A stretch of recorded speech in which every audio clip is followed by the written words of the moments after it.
All right. Well, hi, everyone, and welcome to tonight's APR online study course. I'm Michelle Martin, your host facilitator, and tonight we are talking about crisis communications and issues management. It's worth 15% on the APR exam, and it covers issues and risk management, so potential risks to an organization, and the probability and the potential impact if they're happening.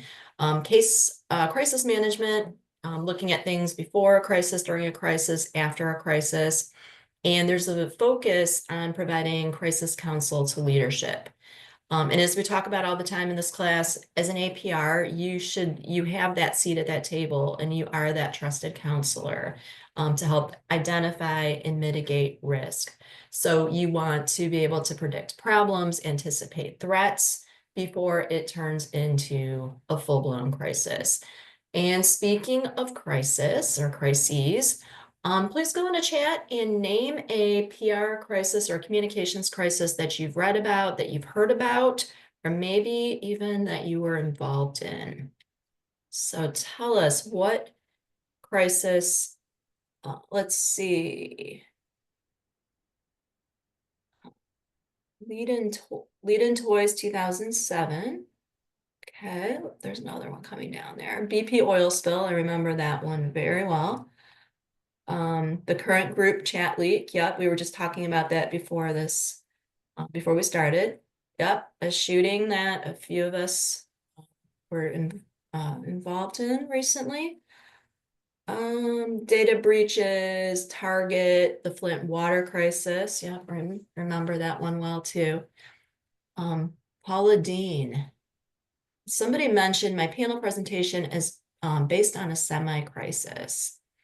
OSU attack with a machete, school church shootings. Well, yes, there's a lot of crises. So very important because at some point in our careers, we probably will either be involved in one or very closely involved. Firing CEO, employee layoffs, drug busts, yeah, all these things. So that's why, again, that's why this KSA is so important. It's 15% on the exam, like we said. And you really need to understand the crisis communications process. And I am pretty sure, put bet on it, there will be a question on the exam about what you do first. So it's really important to know that process and to know how to handle a crisis. So it's always that, what do you do first?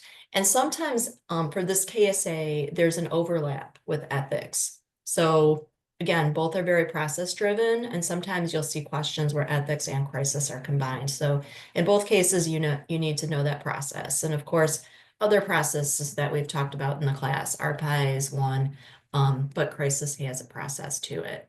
You'll want to know the type of crisis, you'll want to know the response process for each one. And there's 3 types of crises. There's immediate, emerging, and sustained. And a big part of being an APR is managing issues to avoid crises. And so that's where risk management comes in. And one of the ways you can anticipate risks and threats is through environmental scanning, looking for those early signs of any threats. So we're going to jump right into it. So today I'd like to introduce you to 2 APRs. Kirk and Marcus. So welcome. Kirk, I'd like to start with you. Please tell us a bit about yourself in your APR journey and anything else you'd like to share. Well, I'm at this point in my life, I'm theoretically retired. I've been teaching in colleges for the last 20 years. But I worked in PR for about 20 plus years before that, but both for active duty military, civil service, and private sector. And have met with, shall we say, skepticism when, as the PR manager, I told my CEO that we needed to do X, Y, or Z. And I wish I had taken the APR much earlier in my profession, because by the time I took it, I had already experienced enough crises that I probably could have taught the course rather than having to put up with it. But it's a lot of fun, and I enjoy today giving back to up-and-coming public relations professionals, sharing experiences in that. And I think I'll shut up now. All right. Well, thank you for joining us. And Marcus, tell us a little bit about Hello. yourself. Yeah. Absolutely. Thank you for having me on. My name is Marcus. I currently am a director of communications for a law firm in New Orleans, but my experience is varied. Started out in an agency type of situation where I was doing a lot of aerospace and defense, then moved into tourism for a little while, the corporate world, and then was in government at the city of New Orleans for a few years and one of them was during COVID. And so we dealt with our own little special brand of crises then, but I'm really looking forward to diving in with everyone and taking a bite out of this topic because it's one of the more interesting aspects of the work that we do. Well, thank you. And we have a lot to cover tonight, so we're going to jump into it right away. Going into the first scenario question, and Alexis will read our first question. And when she's reading the question, think about what KSA the question is about. In this case, it's crisis. And think about how you would handle that situation as an APR. So I always say this, it's not necessarily based on your experiences at your current workplace or former workplace, but it's really about how things should be handled. Because sometimes the way we handle things aren't necessarily what we read in the APR study guide. But always keep that in mind and use the examination strategies that we talk about in this class as you think through and you listen to that question. So Alexis, are you ready? Yep, I'm ready.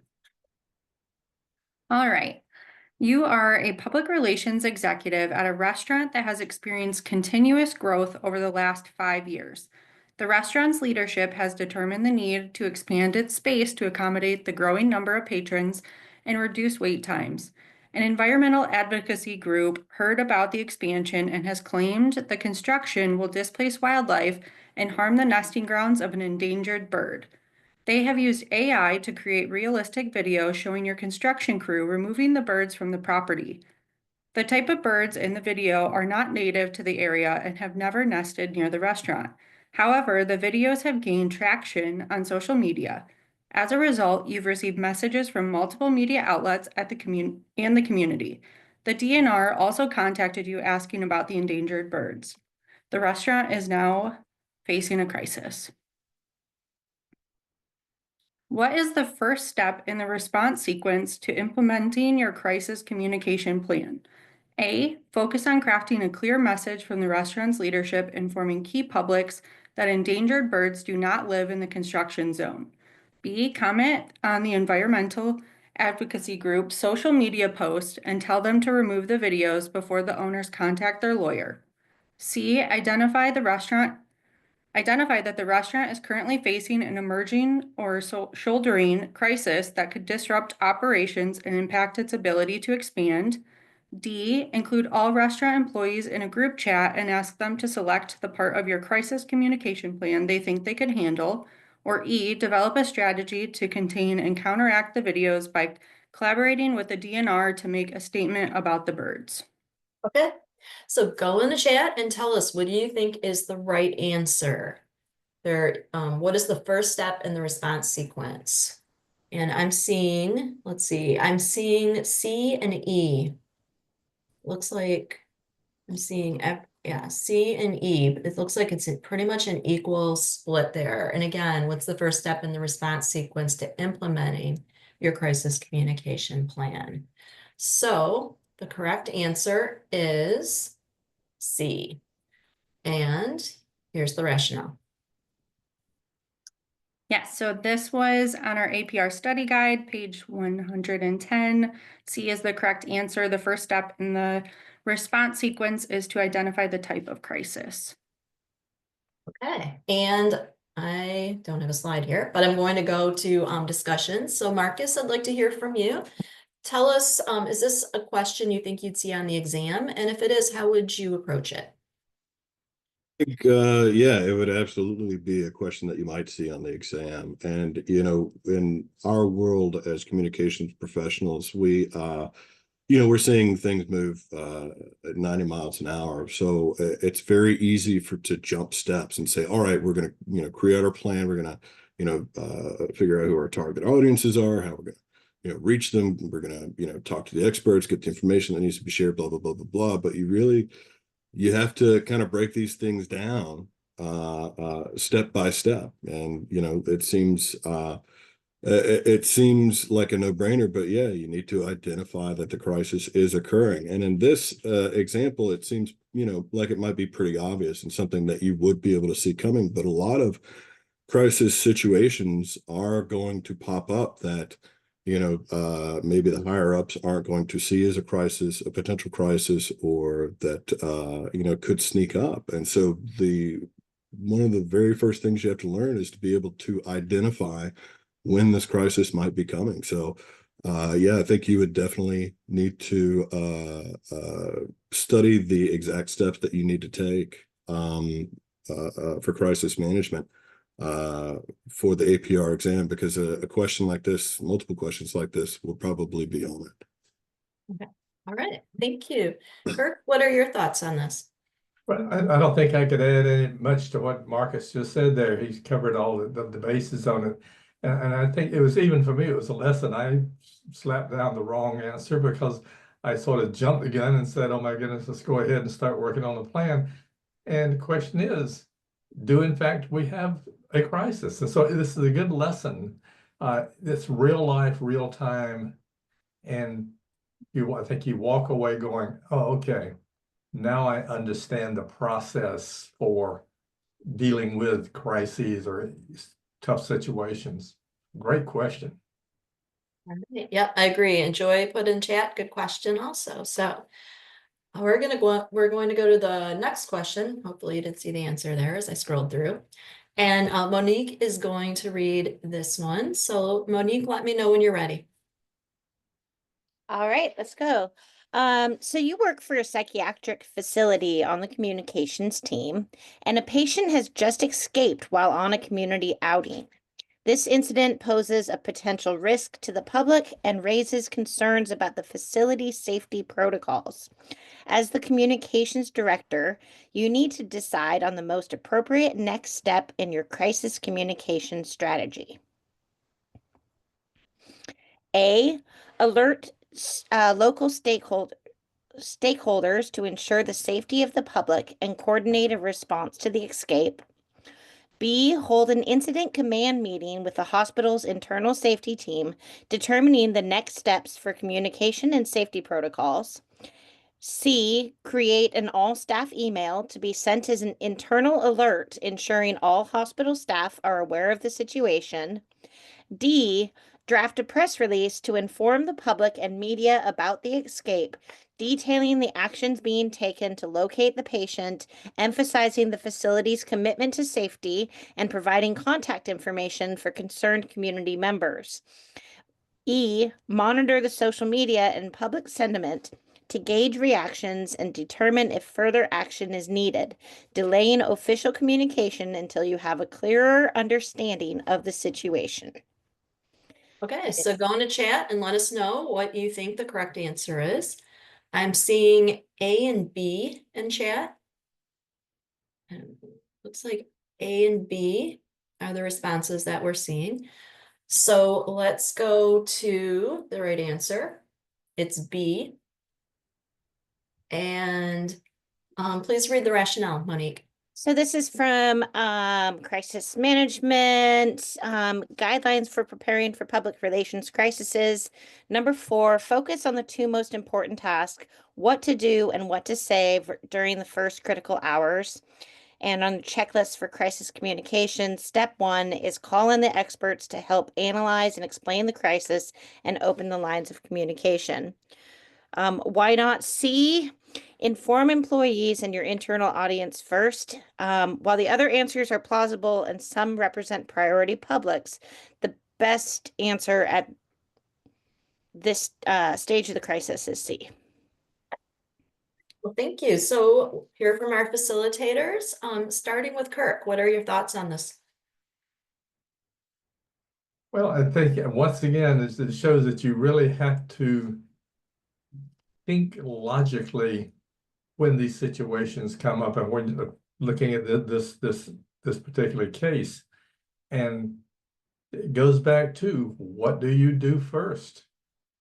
And as they always, you'll hear me quote all the time from Alice in Wonderland, when she's walking down a road, she comes to a fork in the road, and she looks up and asks the Cheshire Cat, which fork should I take? And he said, well, it very much depends on where you want to go. Well, it doesn't really matter. Then either fork will work. And that's the point here, is look at this and decide, what do we need to do first? And in this case, yeah. Do we have a situation? Is this something, how will we fan the flames if we go public on this? But again, a very, very, I think, a good thought-provoking case question. Thank you. And Marcus, what are your thoughts? I think Kirk is absolutely right. You have to take these steps, one at a time. A was a good answer, but the problem is, where did you get that information? How are you going to let local stakeholders know that everything is, under control if you haven't already talked to the the command staff to learn that that's actually happening? So talking, and when we were working, and I don't mean to harp on COVID, but the city of New Orleans, we were in the Joint Information Center every morning, finding out what was new, what was happening, what the certain departments were doing, and then we informed the public based off of that information. So it's kind of the same situation, that you want to make sure that the information you're sending out is correct. So get the information from the experts, and then you figure out how to communicate it. So we have a lot of conversation in chat about this one. So I want to, I'm just going to read you a couple of the comments, and if you guys want to maybe address them a little bit more. Somebody just said, isn't it the PR person's job to be contacting law enforcement? Somebody else said, let's see, would safety not be a priority here? So is there anything to add about that? Any other? I would say, and sorry if I'm jumping in before you here, Kirk, but I would say it really depends on what the protocol is, based on your organization's emergency processes. So if you are the person to reach out to law enforcement, then yeah, that probably would be your next step. But a lot of the times it's, unless you're a public information officer, it's going to be somebody else that's going to be reaching out, to connect with law enforcement. So I would say base that on what your emergency processes are. All right, well, thank you. We're going to move on to the next. We have one more question. Monique, do you mind reading this one? Sure. Okay. You are the communications director for a large Florida-based retirement community. Local forecasts predict a hurricane may make landfall in your area within 5 days, and your facility is well within the projected path. After you convene the executive leadership team to review the hurricane response plan, which steps should be implemented next? And select 3. Issue a news release with the facility amenity photos to share that the country's largest continuing care retirement community offers a Category 5 rated hurricane shelter. Request impact projections from your organization's consulting meteorologist and facilities management team. Email residents, families, employees, and vendors to tell them the storm might not affect the community and not to worry. Activate the resident text alert system and update the dark public-facing website with a standby message. And E, share a script with the call center staff for resident and public inquiries. Okay, so we're looking for 3 in this case. So let's see. In chat, I'm seeing different combinations: A, D, and E, B, E, and A, B, D, and E. Quite a few B, Ds, and Es. And let's see, B, D, and C. So I'm seeing a variety. So let's see what the correct answer is. So it's B, D, and E. So please read the rationale. Do not speculate publicly about what you do not know to be fact. Do not minimize the problem or try to underplay a serious situation. Do not try to capitalize on media attention and interest by trying to promote the organization, cause, products, or services. And do not do what will be perceived as a self-serving pitch while in the crisis spotlight. And those are from Cutlip and Center's Effective Public Relations. Okay, so let's hear from our facilitators. Marcus, what are your thoughts on this? Absolutely. Could we go back to the answer section? Three of them, it's hard to kind of keep up in my head. So if you look at all of these, what you're looking at is information and then preparation. So you're getting the information from the experts, which is kind of what we covered before, to see what the impact projections might be. And then the D&E, you are preparing opportunities for your residents to gain more information. So you want to go ahead and have those things set up before you start reaching out. I can tell you, that's a kind of question that, or an answer that is going to trip you up, or they're going to try and trip you up on the APR exam. I would say in the question, you don't know that the hurricane shelter has been set up. That's information that's not given to you. So if an answer has information that's not given to you, I would go ahead and mark that as not applicable.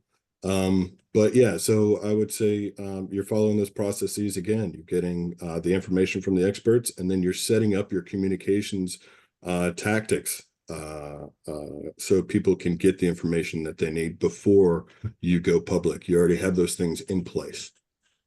Okay, all right, thank you. And Kirk, what are your thoughts?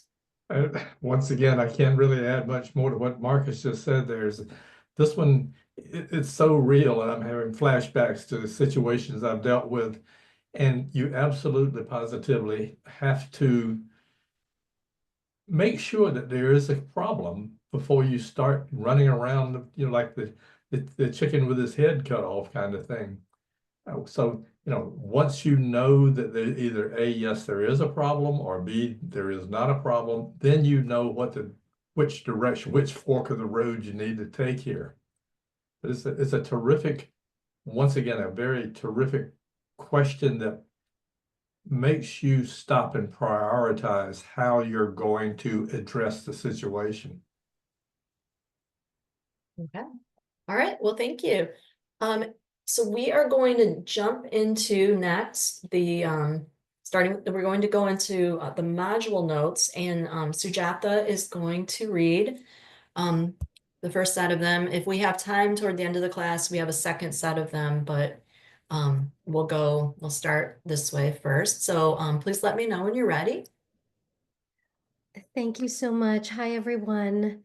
Really good to be with you. My name is Sujatha Wyckoff, and I am the Deputy Chief of Communications and Press Secretary for Boston Public Schools.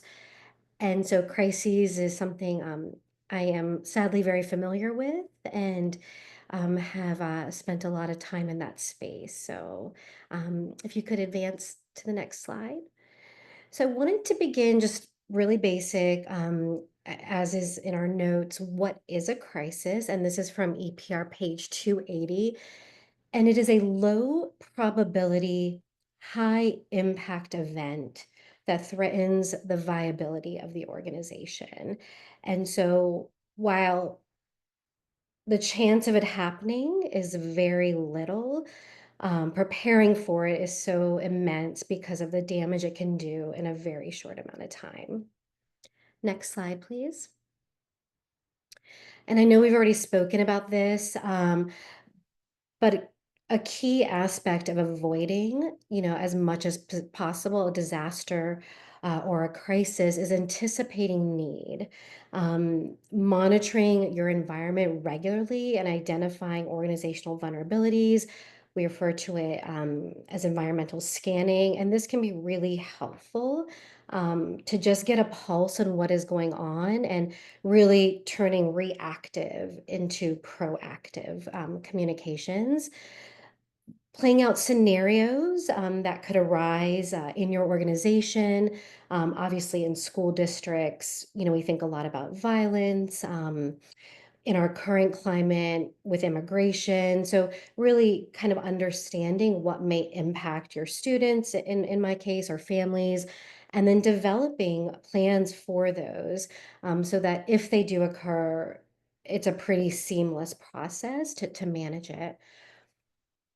Sadly, we have to lift up kind of the worst case scenarios that can happen.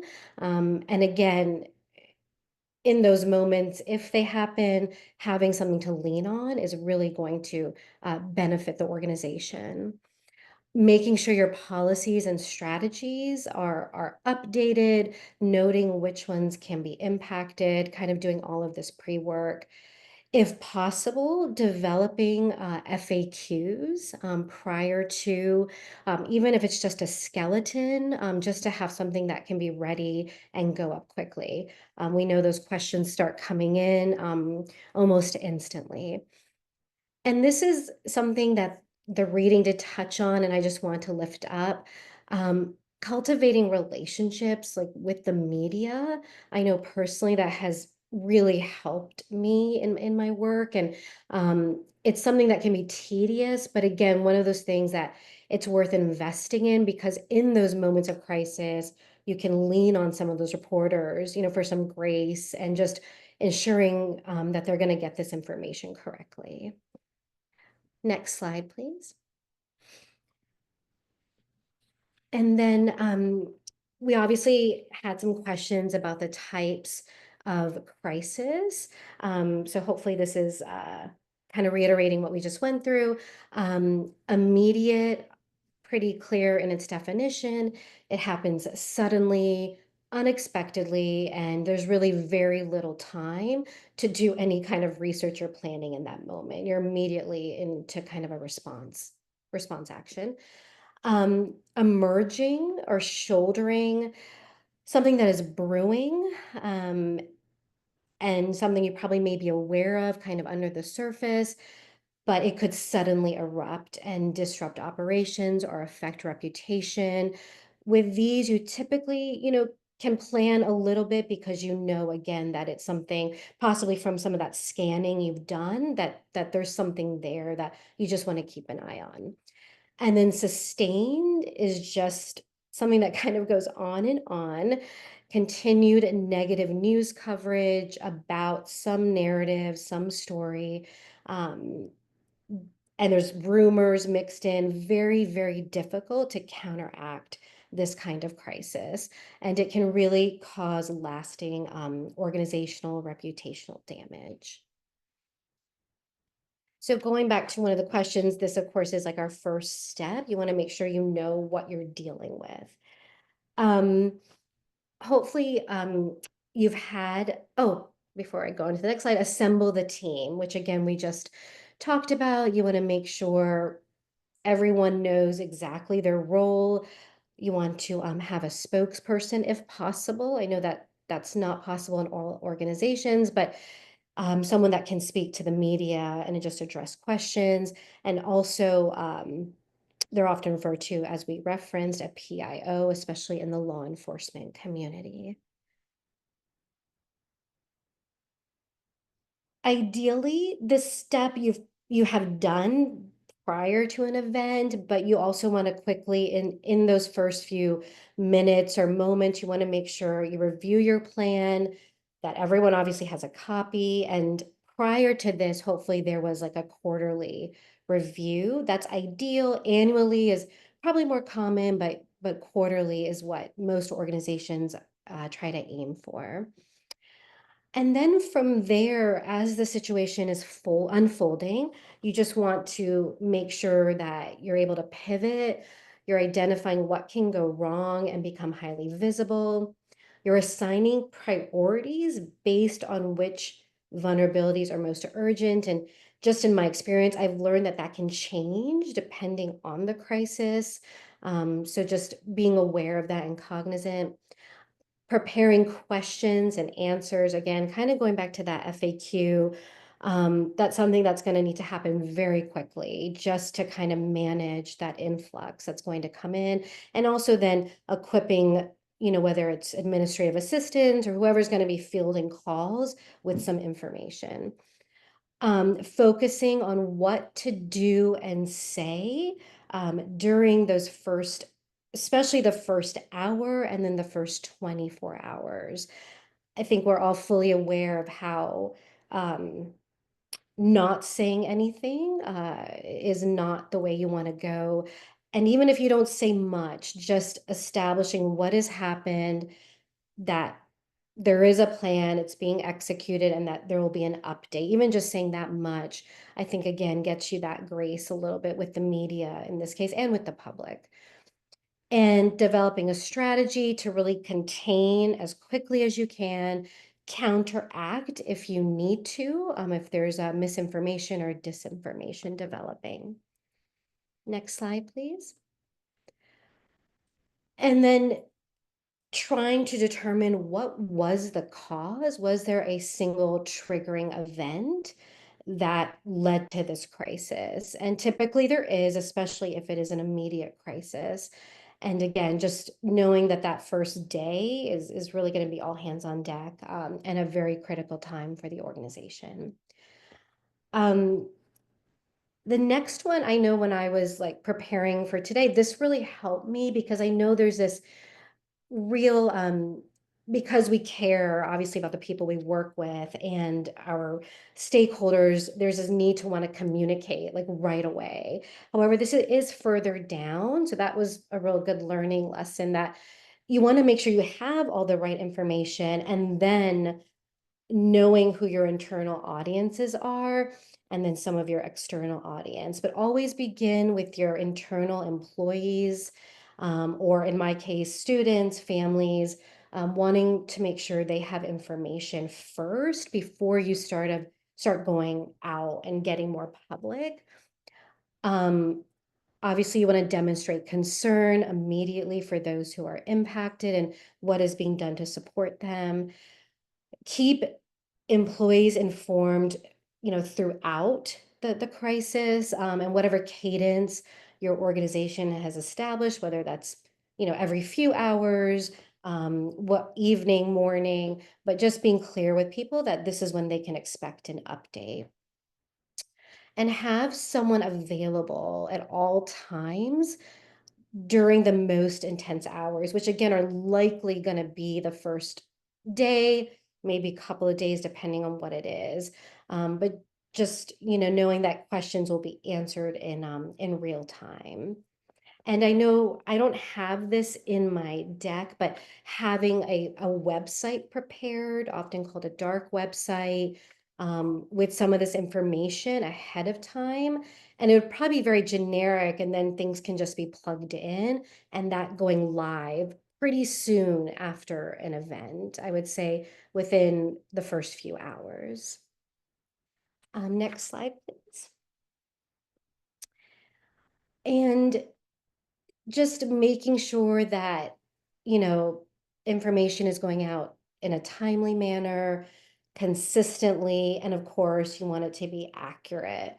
And even if it's just a little bit, it's better for it to be the right information than put out a bunch of information that you're not quite sure, is this correct?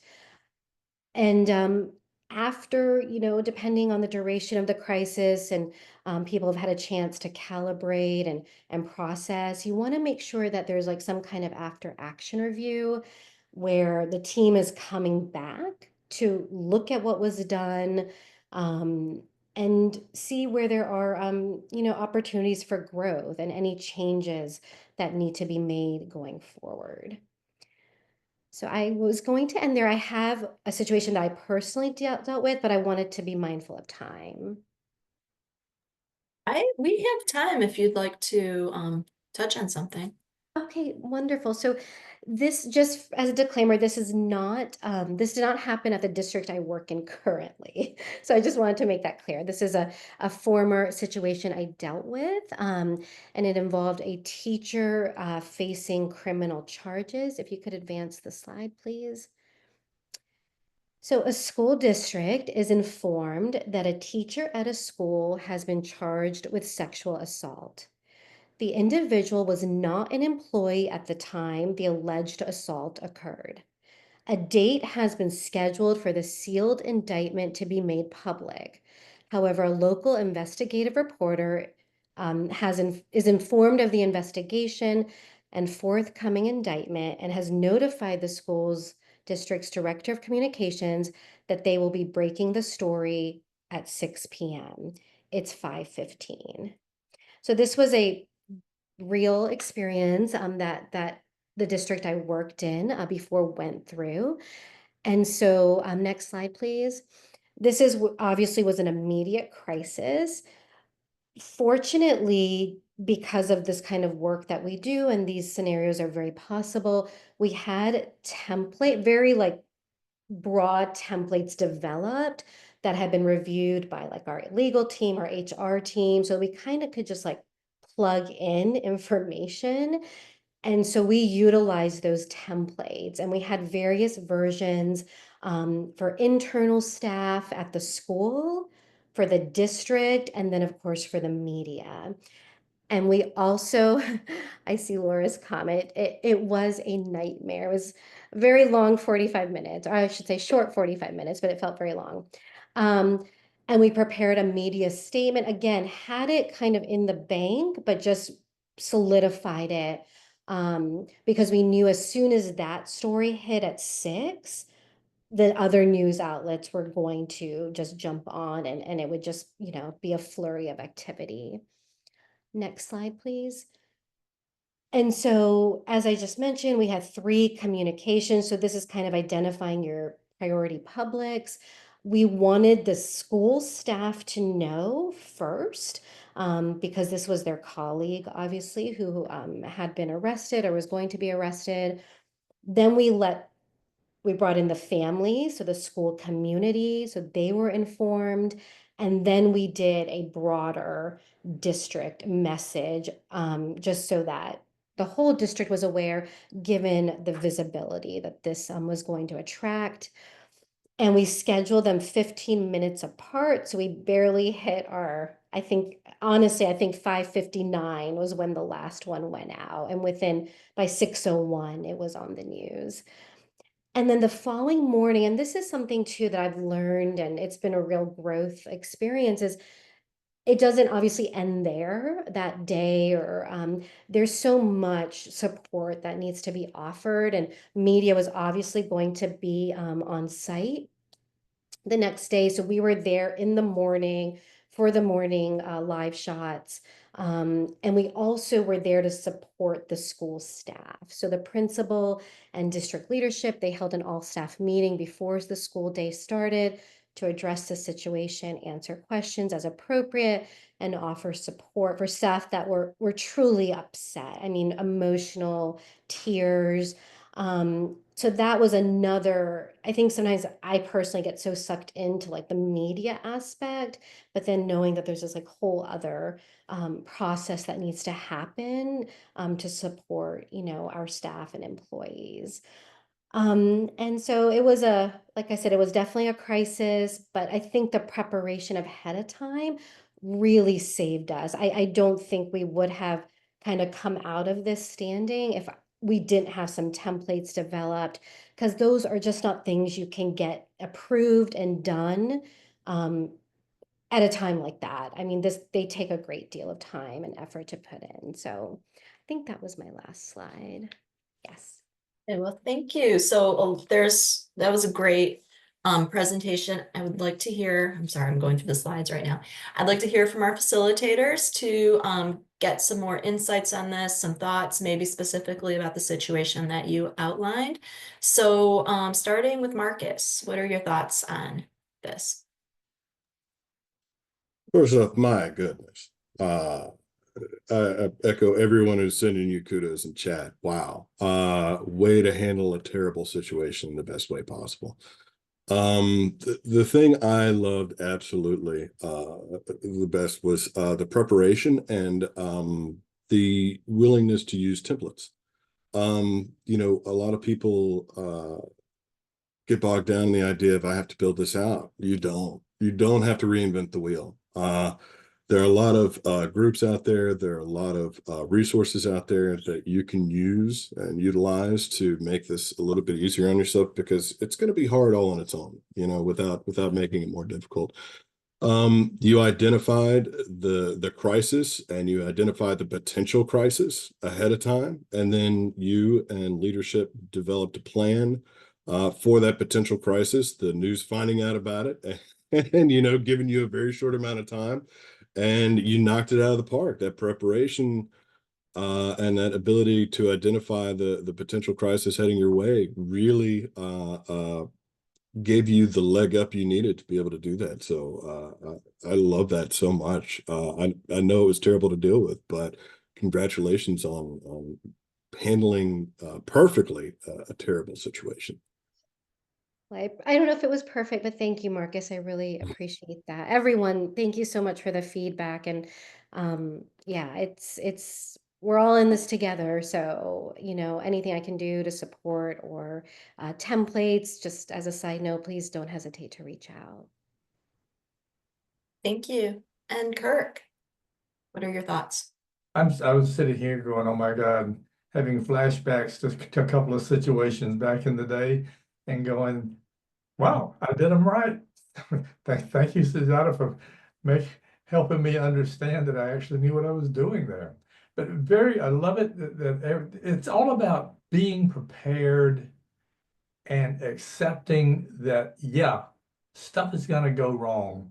Be ready for it. And we truly are in today's technological world. We can be prepared a lot better than we could be back in the 70s and 80s when I was doing this kind of stuff. And so good things, very well done, very well laid out, very thorough, covering all of the key bases here. And I love it that we keep talking about keep the internal audiences informed. That is so doggone important. So awesome job all the way through. Good work. Thank you. So we are moving on to our panel presentation practice, and Jillian is going to be presenting. So Jillian, let me know when you're ready. Okay, I'm ready. Thank you. Thank you everyone for the opportunity to present my response to a case problem. This is the High Plains Classroom Cutbacks presentation.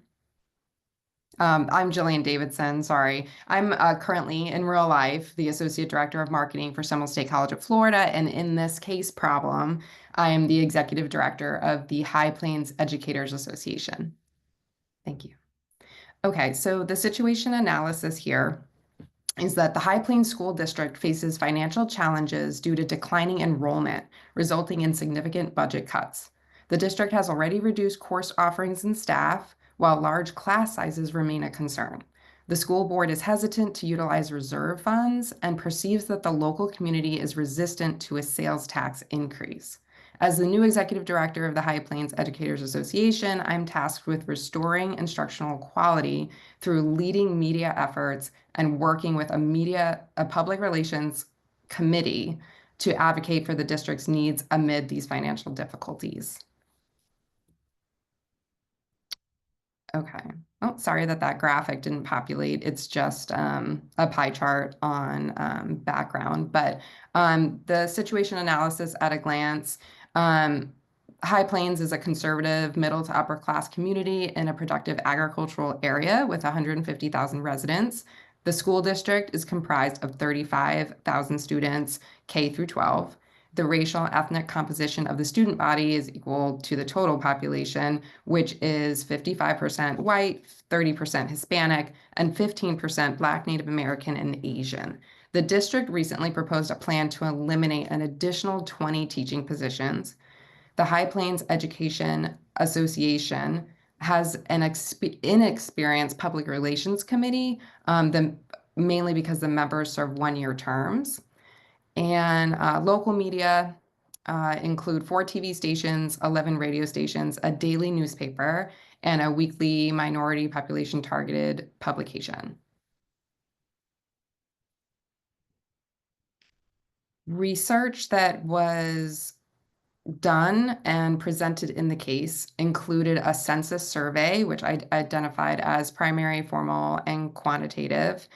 The data from the census survey showed that among the High Plains adult residents, 14% completed elementary school, 18% had some high school, 27 4 years of high school, all 4 years of high school, 41% attended college, and the median age was younger than 30 years old. Only 6% of the population was over 65 years old. Continuing with research, an intercept survey had been completed. I identified this as primary, informal, and qualitative. The results from the intercept survey provided that many parents and grandparents thought that the schools were outdated and not adequately preparing the students.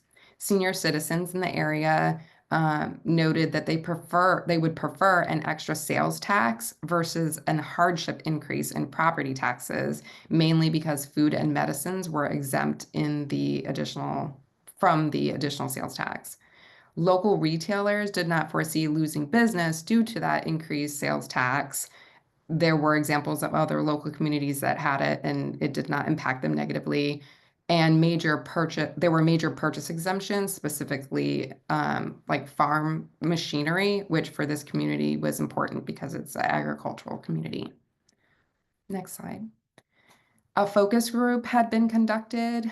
That's primary, informal, and qualitative. School staff had expressed willingness to contact 5 to 10 friends or neighbors in support of this additional sales tax, provided that they were given talking points and factual handouts. And minority representatives noted that they preferred a higher quality education because they knew that that led to generational wealth. Next slide. So some facts that were included in the research section of the case notes included that an increased sales tax would indeed generate enough funds to retain the proposed 20 laid off teachers, restore programs and activities from cuts that had been made in the recent years, and upgrade school technology and scientific equipment. And the Taxpayers Association noted that they would not obstruct the sales tax if provided adequate reporting of fund allocation. So the Taxpayers Association typically would be an advocacy group for that represents the interests of the taxpayers. And in this case, they decided not to oppose or block additional implementation of a sales tax. Next slide. Okay, so the problem statement in this case is the High Plains School District is experiencing a continuous decline in student enrollment, which has led to significant reduction in funding from both local property taxes and state allocations. Families relocating away from the area in search of employment opportunities results in a loss of 200 students annually, which equates to $1 million in a budget shortfall. While a local option sales tax earmarked for schools could help alleviate the financial burden, the school board has not yet pursued this avenue. Next, please. I identified that the goal for this plan is that, so this is supposed to be a little lofty, right? So the High Plains School District is a nationally recognized high-performing district, attracting skilled workers to the area, supporting local business growth, and contributing to increased community generational wealth. Next slide, please. I identified 5 key publics, the first being current and prospective families, then community and business leaders, High Plains School Board and local officials, prospective skilled employees, and higher education institutions. In selecting one key public to keep in mind while developing short-term and long-term objectives, I selected the community and business leaders key public. For short term, the objective was over 6 months, awareness of the impact of High Plains School District status as a nationally recognized high-performing district would increase by 50% among local community and business leaders. And the long-term objective would be over 3 years, a 35% increase in skilled workers relocate to the High Plains area, supporting local business growth and contributing to an increase in community generational wealth. So two strategies specific to the short-term objective that focused on the community and business leader key public included: one, educate and engage community and business leaders on the potential impact of the High Plains School District as top performing, highlighting direct benefits for local business growth. And two, gain momentum from community and business leader endorsement to advocate for a sales tax option to support the local school district. No, thank you. In terms of messaging toward that key public, investing in education, investing in our future. As a cornerstone of the High Plains community, your business plays an essential role in shaping the future of our region. Our local schools are the foundation of tomorrow's workforce. So the proposed tax increase is not just a commitment to the schools, but it's an investment in the growth and prosperity of the entire community. So 3 tactics per strategy. So for strategy 1, which is outlined there, I identified 1, create and distribute impact reports. So by developing clear, visually engaging reports and infographics that illustrate how a top performing school district directly benefits local businesses, would be impactful. So this could be distributed via email, social media, and at business networking events. Number 2 is conduct a business community roundtable. Organize a roundtable discussion with local business leaders, school district representative, key community stakeholders, and during the sessions, present the positive outcomes of investing in education while encouraging open dialogue about the future needs of both the school district and local businesses.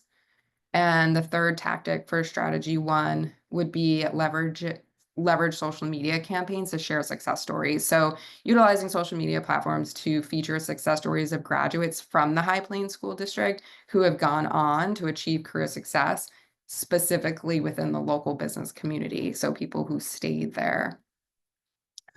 Next slide, please. So for strategy 2, I identified 3 tactics, which the first is to form a business and community leaders coalition. Identify and engage influential local business owners, prominent community figures, and civic leaders to form a coalition and publicly supports the proposed sales tax increase. We would encourage them to share their support through media interviews, public statements, and community events. Number 2, host informational forums and town hall meetings.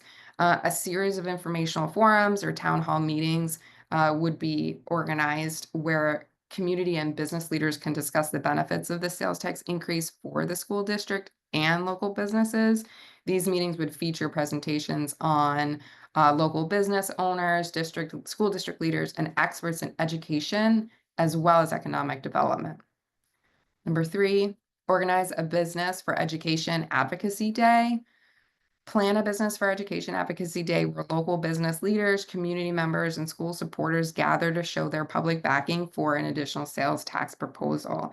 This could include a rally, a day of action, or even a coordinated visit to local government officials to express support. So during this day, participants can wear branded t-shirts or carry signs, banners, marketing that highlight their commitment to both education and local business growth. Next slide, please. So in outlining the budget, I focused on the short-term objective, which is within the first 6 months. That's the timeline for that.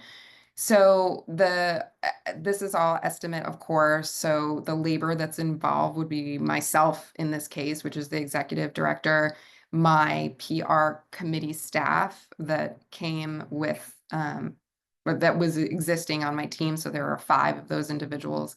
And since that's a small team, some volunteers as well. So for the executive director, in that 6-month period, it's 40 hours a week, times whatever the cost per hour for my salary. The PR staff, there's 5 times 6. I estimated about 20 hours a week because it did not indicate whether they were full-time or not, times their cost per hour. And the volunteer time, of course, they're volunteering, but we wanted to not completely max them out. So if there were 10, perhaps we could do 15 hours a week. And then in terms of marketing, we would really try to get a lot of in-kind donations and support. So if there was an event, the hospitality for it, the location, whether it was a tent or actual space, food and drinks, and then the collateral for awareness. So any brochures, banners, posters, or shirts I mentioned, we would work with local businesses to get in-kind donations and support. And regarding that timetable, I did again focus on that short-term objective initially, which is the first 6 months, 24 weeks, and broke out the strategies and the strategies 1 and 2, and then the tactics 1 through 3 for each of the 2 strategies. So impact reports. This is the collateral to help inform individuals and help sort of arm our PR team. And local advocates would need to be completed by week 3. So this is giving us a chance to do our research, get our facts, create reports to share. Hosting a roundtable and having that completed by week 4. So essentially by the first month, we need to get people together. A social media campaign that needs to be up and rocking and rolling by the 2nd week. And I had that flight running through the entire first 6 months. So regular updates, highlighting any successes or just partnerships that are developed just through the entire first 6 months. For the first tactic for strategy 2, Business Community Leaders Coalition, we were looking at completing that by the 3rd month. So just kind of getting everyone organized. The forum and town hall meetings, they would be consistent throughout the entire first 6 months. So breaking that out equally would be in week 8, 16, and 24. Just giving an opportunity for individuals to gather together and share information. And then this sort of rally, if you will, an advocacy day toward the end of this 6-month period, but sort of a celebration before we conclude and have that deadline of the 6th month. So that's on week 21 of 24. So over 6 months, just the awareness of the impact of the high school Plains district status, just focusing on that and trying to achieve that increase of 50% among local community and business leaders. Thank you. Next slide. Okay, sorry guys, I'm going to try to get through it for you here. So evaluation, this is evaluating progress toward the short-term objective again, which is noted there. Again, I'll just list these so I am aware of time. So the first would just be a pre and post survey, conduct surveys before and after the 6-month period to measure awareness levels, interviews with key stakeholders. So by conducting one-on-one interviews with selected local community and business leaders, we can be able to track their knowledge of the district and the impact of having a high quality school district in your area. Engagement metrics on social media, analyzing engagement metrics, shares, likes, comments, impressions to any of the district's achievements on social. And then event attendance. So I mentioned several opportunities to gather people together and create awareness. So just tracking, measuring attendance or participation in the meetings and tracking any increase from previous attendance or engagement at relevant events. And then evaluation, measuring progress towards the long-term objective. So taking a look at demographic and employment data. So analyzing this data, collaborating with local government agencies, Chamber of Commerce, or employment agencies to track the number of skilled workers that move to the area over a 3-year period. Because again, our long-term objective was that increase in skilled workers, right? So you would, of course, compare the numbers who relocated before and after this initial 6-month campaign that we ran. Local business growth metrics, so tracking the growth of local businesses over the 3 years, especially those that rely on the skilled workers that you identify as that targeted group. Metrics could include the number of new businesses started, business expansions, new job openings, investments, etc.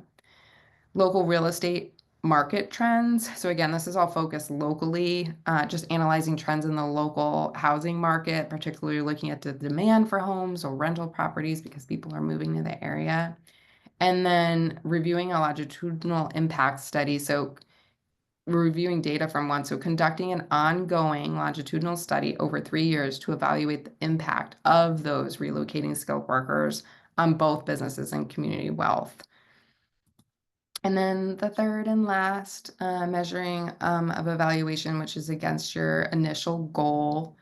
The first would be this national recognition of the school district. So measuring the frequency and quality of media mentions, awards, or recognitions received by the district on a national level, because measuring this against your goal, any increased media visibility, national accolades, rankings, this would have an impact on people moving to the area.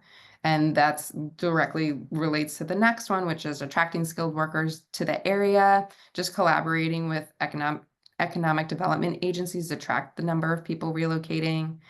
Local business growth, it speaks for itself, but of course, just tracking that. Increased community generational wealth, so you can track changes in the income levels, household income levels, property values, local business revenues. And last but not least, community and economic partnerships. So evaluating any new collaborations that leverage the district's high performance to benefit the local economy. So this can include anything from just the fact that businesses have growth, but also new opportunities like internships or workforce training programs or job fairs. And that specifically can be measured against the greater goal. Thank you so much again for allowing me the time to review this. I know it was a lot, but I was just trying to fulfill the case requirement. Thank you. Okay. All right. Well, thank you. There are comments in chat. So if you, tomorrow, if you want to send me an email to remind me, I can download those and send them to you. But I do want to take just a moment to hear from Kirk and Marcus, your thoughts on this presentation and any feedback you have. I'll just dive in and say very, very quickly, this was outstanding. This is very, very thorough, very professional. I mean, that's the best way to say it here. And I noticed that Marcus had a comment here, definitely worthy of an award. So get that puppy in there for as many as you can. But it covers every single step of the process thoroughly. Good work. Yes, what are your Absolutely. thoughts? Thank you. Thank you. 100% agree with Kirk. Outstanding work. The research alone was pretty incredible. Being able to, and I'm guessing you went through and did a SWOT analysis and everything, because looked like you located your threats, potential threats with the taxpayer advocacy group and several other things. And a lot of people, putting something together like that might not have made those steps originally. And it seems like you covered all your bases before moving forward with your messaging, which was also spectacular. So definitely, you've already got it built out like PRSA Awards would want you to submit it. So I would say go ahead and submit it to as many communications awards as you can and see how it lands, because I think you do well.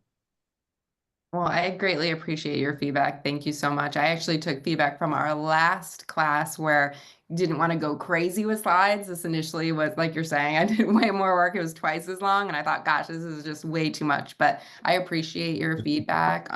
Thank you so much. All right. Well, we next week, as a reminder, we are moving into leading the PR function. That is 20% on the APR exam. So be sure to join us. And I'd like to thank Kirk and Marcus, also Alexis, Monique, Sujatha, and Jillian. So thank you all for joining us tonight.